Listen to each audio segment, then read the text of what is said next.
The trail was quiet, with only the sound of their footsteps and the occasional bird song in the trees.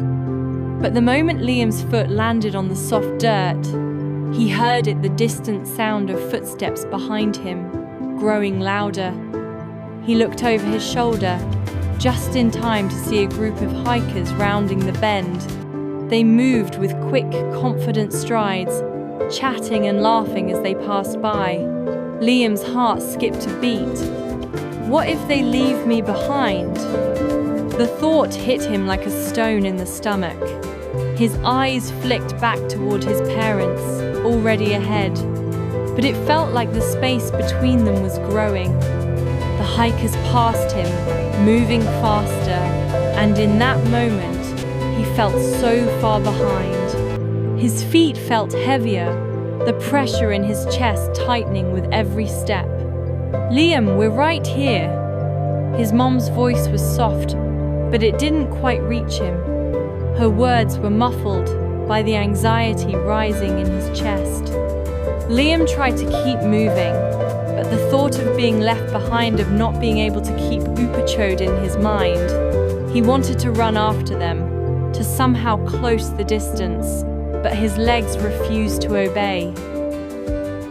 Mom placed her hand gently on Liam's shoulder. Her voice was soft but firm, steady like the trees around them. "Liam, you don't have to rush. We're not racing anyone. This hike is for us, not for anyone else." Liam looked up at her, the weight of his worries still pressing on his chest. He glanced at his dad, who was looking back at him with a reassuring smile. "But what if? What if I'm too slow?" he asked, his voice small. Dad's smile didn't waver. "There's no such thing as too slow here, Liam. We're walking with you, every step of the way.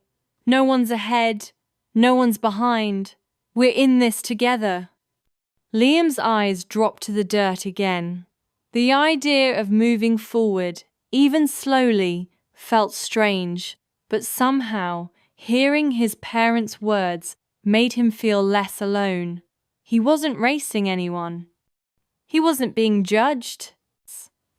He looked at the trail ahead, the path winding through the trees, the sunlight filtering through the leaves in soft beams. "Maybe I can do this," he thought, though the anxiety still lingered. The hikers who had passed were long gone, but Liam didn't care anymore. He wasn't going to catch up to them. He was going to move at his own pace. He glanced back at his parents who were waiting for him. "Okay," he said quietly, his voice steady but uncertain. "I'll go ahead now, slowly." Dad smiled and offered his hand. "No rush, we're right here." Liam nodded, and with that, he took the first step forward. The world didn't feel so big anymore. His legs were still a little heavy, but he wasn't rushing. He was just walking, one step at a time,